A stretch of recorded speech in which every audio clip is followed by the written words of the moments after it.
Di setengah tempat tidak ada siang pada musim panas, dan setengah tempat tidak ada pada musim sejuk, dan setengah tempat tidak ada malam pada musim panas. Semuanya siang, semuanya malam, beberapa bulan. Jadi di sana kita boleh melihat betapa nikmatnya kita duduk sini bila mana ada malam dan siang. Kita boleh mengira hari-hari kita. Kalau di Malaysia lagi lah nampak jelas. Kalau sini kita rasa macam, yelah, kadang-kadang malam terlalu pendek, maka kita susah untuk hidup. Ataupun siang terlalu pendek, maka kita susah untuk hidup. Betul tak? Maknanya kalau kita balik kerja tu, dah malam, kita rasa tak selesa. Kan? Ataupun kita nak bangun pagi, nak pergi tu masih lagi gelap dan seumpamanya. Malam terlalu panjang. Jadi kehidupan kita tu tidak begitu begitu enak dan selesa bila mana berubahnya waktu malam dan siang. Namun tetap ada malam, tetap ada siang di mana-mana. Selain daripada beberapa tempat yang dikecualikan, walaupun malam tu memang sentiasa ada, walaupun 3 bulan ataupun 6 bulan, 6 bulan, tapi tetap malam dan siang tu ada. Ini antara petanda Allah Ta'ala. Apa dia Allah Ta'ala kata selepas itu? فَمَحَوْنَا آيَةَ اللَّيْلِ وَجَعَلْنَا آيَةَ النَّهَارِ مُبْصِرَةً لِتَبْتَغُوا فَضْلًا مِنْ رَبِّكُمْ. Kami telah memadamkan tanda-tanda kami itu pada waktu malam. Jadi sini ulama berselisih pendapat, ya. Ada ulama memberikan beberapa tafsiran tentang ayatul laili wa ayatul nahar, petanda malam dan petanda. Ada tanda-tanda kejadian Allah pada waktu malam dan siang, iaitu di antaranya bila mana Ibnu Abbas, iaitu antara sahabat Nabi SAW, menyatakan bahawa ayatul lail, tanda-tanda malam itu adalah bulan, dan tanda-tanda siang itu adalah matahari. Di sana kita melihat, di sana ada kekuasaan Allah SWT pada bulan, dan kekuasaan Allah SWT yang ada pada matahari. Bila mana matahari punya aturan yang begitu teratur, bahawa dia akan mengelilingi, sama ada kita mengambil pendapat yang mengatakan bahawa bumi mengelilingi matahari, ataupun matahari yang mengelilingi bumi, berdasarkan beberapa, sama ada sesiapa yang mengikuti Copernicus ataupun mengikuti Ptolemy dan seumpamanya, maka mereka memulai pendapat yang berbeza. Namun di sini Quran tidak begitu menjelaskan bagaimana, namun kita faham bahawa insya-Allah mungkin akan datang ada orang yang akan boleh membuka misteri ini. Namun di sini kita memahami bahawa qamar, iaitu bulan, adalah petanda Allah. Bila mana pada waktu malam kita mendapati cahaya daripada bulan. Dan bulan memberikan kepada kita, paling-paling kurang lah, kalau tidak ada lampu, orang boleh berjalan pada waktu malam bila mana ada bulan, tidak gelap gulita. Dan bulan boleh jadi petanda kepada kita di mana arah untuk kita pergi dan seumpama dengan dia. Matahari lagi-lagi lah pada waktu siang memberikan cahaya, kuasa, tenaga kepada kita daripada cahaya yang dipancarkannya. Maka semua ni petanda kebesaran Allah SWT, yang mana bulan dan bintang menjadi bulan, bintang ataupun matahari menjadi hampir, sampaikan orang melihat betapa hebatnya bulan dan bintang ini, mereka menjadikan bulan, matahari sebagai Tuhan mereka. Zaman yang berlaku dalam ketika mana umat Nabi Ibrahim, bila mana mereka melihat bulan, mereka kata, oh ni Tuhan, kan? Tuhan yang mana kita patut sembah. Kemudian tiba-tiba hilang bulan, timbul matahari pula. Dia kata, oh bulan ni bukanlah, nak kata betapa dia orang ni pagan, dia orang tak tahu apa, bahawa matahari sudah pun tenggelam, maka timbul matahari, bulan telah tenggelam, matahari timbul. Maka matahari lah Tuhan kita, sebab kami tak suka kepada bulan yang hilang. Tuhan tidak akan hilang, Tuhan akan sentiasa ada.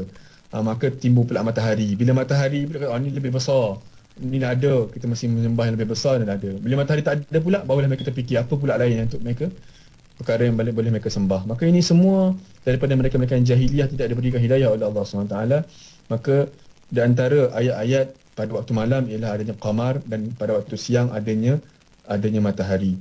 Namun demikian, mufassir, ahli-ahli tafsir, pakar-pakar tafsir, ulama tafsir di zaman ini sudah pun membongkarkan satu rahsia daripada kejadian dan ayat yang Allah Ta'ala kata, Allah Ta'ala menjadikan malam itu ayat dan pada siang itu ayat, dan kami telah menghapuskan ayat pada waktu malam. Jadi orang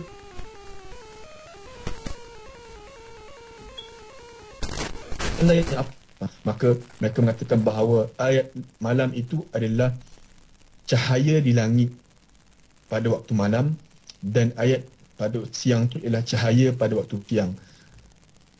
Dikaji, rupanya antara mufassir yang antara ulama-ulama terkini lah, bila mana mereka mendapati bahawa pada langit adanya cahaya-cahaya, walaupun waktu malam ada cahaya, bukan cahaya daripada matahari, cahaya langit itu sendiri. Sebab tu dia panggil, ada lagi kalau kita tengok sini, beberapa cahaya yang didapati di langit yang berbagai nama: zodiacal light, stellar light, galactic light, aurora spektra dan seumpamanya, polar light dan seumpamanya. Ini daripada angkasa luar, angkasa jauh. Kita dapati di sana langit adanya cahaya.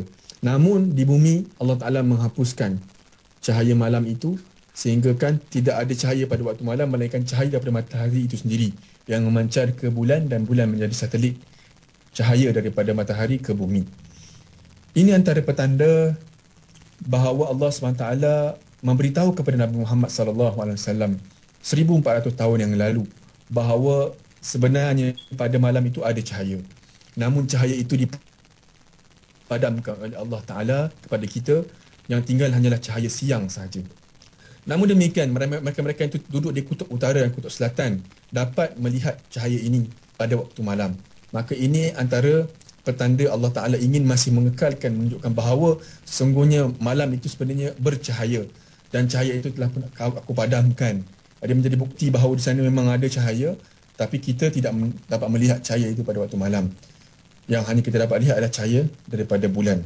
Baik, ini semua bacaan-bacaan para ulama. Barangkali benar, barangkali ada di sana kesilapan. Namun demikian, tetap sebagai kita orang yang beriman, kita melihat ayat-ayat Allah Subhanahu Taala sebagai inspirasi kepada kita untuk terus mencari makna ubudiyah, mencari makna kehidupan di dunia ini, yang mana tidak lain tidak bukan adalah untuk kita menyembah Allah dan kita mengabdikan diri kepadanya semata-mata, pertama kerana kita diciptakan olehnya. Yang kedua adalah untuk kita mengecapi janji Allah SWT, bila mana Allah menjanjikan kepada kita, insya-Allah lepas ni kita akan baca, bahawa mereka-mereka yang melakukan kebaikan akan dibalas dengan kebaikan, mereka yang melakukan kejahatan akan dibalaskan dengan kejahatan, iaitu neraka dan syurga. Baik, dalam ayat yang seterusnya, fahamahuna ayatal lail, kami telah menghapuskan petanda malam, iaitu apa dia? Allah Ta'ala telah menggelapkan pada waktu malam. Dan pendapat Ibn Abbas yang mana mengatakan bahawa Allah Ta'ala telah menggelapkan bulan itu sendiri.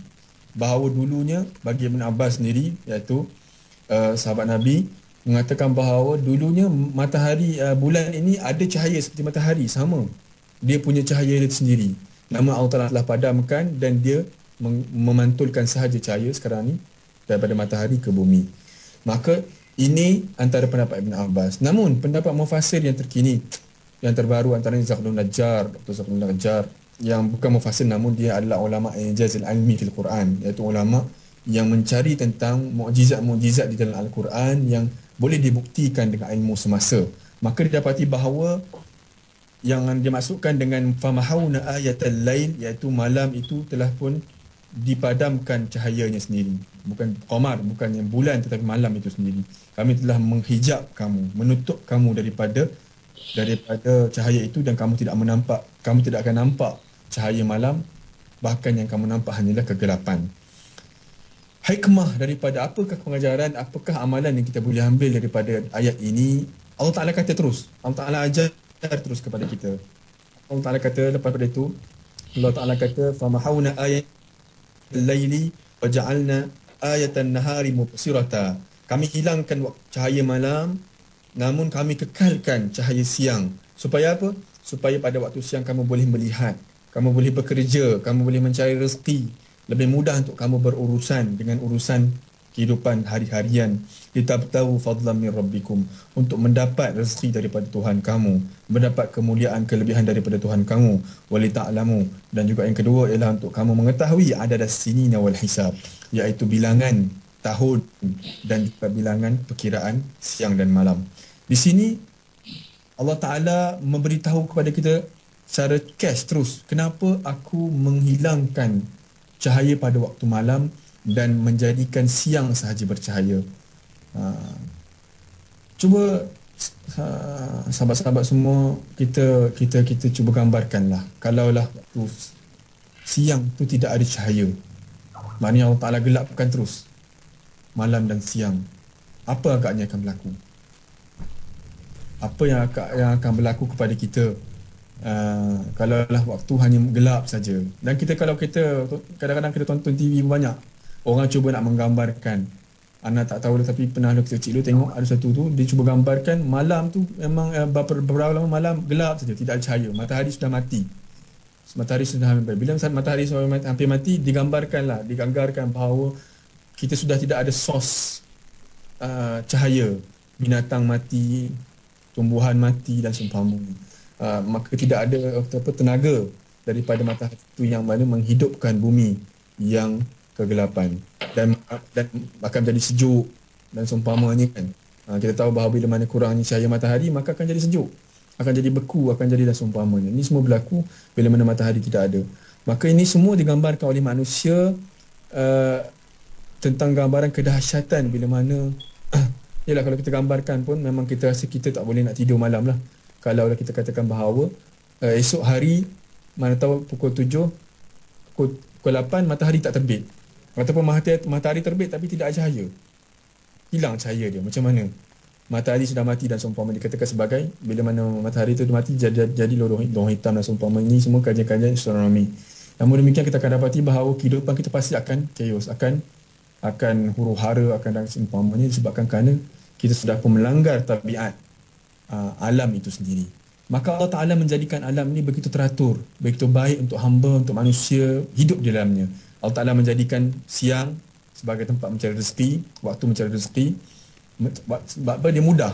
Walaupun malam ada juga orang, tapi tak ramai kalau kita nisbahkan orang yang bekerja pada waktu siang dengan orang bekerja pada waktu malam. Pastilah shift malam tu sikit je orang dia, shift siang tu ramai. Confirm kan?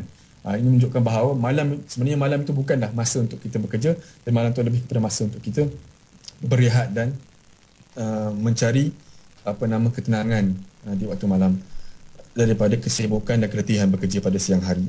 Maka ini semua kejadian Allah Ta'ala. Pertama untuk mendapatkan rezeki, yang kedua adalah untuk kita tahu bilangan hari, beza di antara malam dan siang. Pernah macam mana ceritakan beberapa kisah benar ketika mana seorang itu dipenjarakan di dalam novel Cina, cerita kisah benar di Turkistan ketika mana dijajah oleh Cina komunis.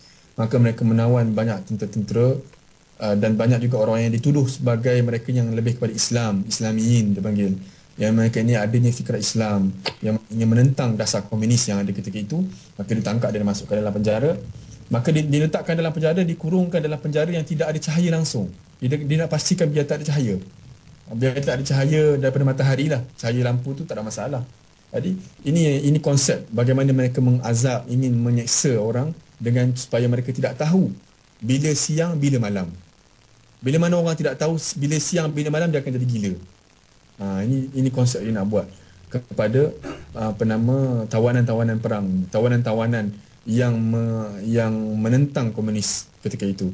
Maka diletakkan supaya mereka tidak tahu, walaupun ada cahaya lampu, tapi tetap orang tu akan jadi tidak stabil bila mana dia tidak tahu bila siang dan bila malam. Kemudian seorang yang Muslim ini, dia cuba mengira setiap kali titisan air yang turun. Dia ada air nitik, dia akan kira air itu dengan zikir kepada Allah Ta'ala. Dan Alhamdulillah, kurang-kurangnya bila dia kira itu, dia rasakan hati dia tenang dan dia tidak rasa sampai nak jadi gila bila mana tidak tahu waktu siang dan waktu malam. Jadi ini semua yang dikatakan, kalau kita tak tahu bila malam, bila siang, maka manusia akan menjadi hidup tidak begitu tenteram. Seperti mana bila mana kita tidur pada waktu asar, kita bangun sudah gelap kan, sudah gelap. Kita kadang-kadang akan rasa bahawa ni pagi ke macam mana kan. Waktu dah nak gelap dan sumpah kita nak subuh ke, dan kita rasa macam otak kita tu tidak stabil. Seperti mana bila mana kita tidur pada waktu asar, kita bangun sudah gelap kan, sudah gelap. Kita kadang-kadang akan rasa bahawa ni pagi ke macam mana kan. Waktu dah nak gelap dan sumpah kita nak subuh ke, dan kita rasa macam otak kita tu tidak stabil.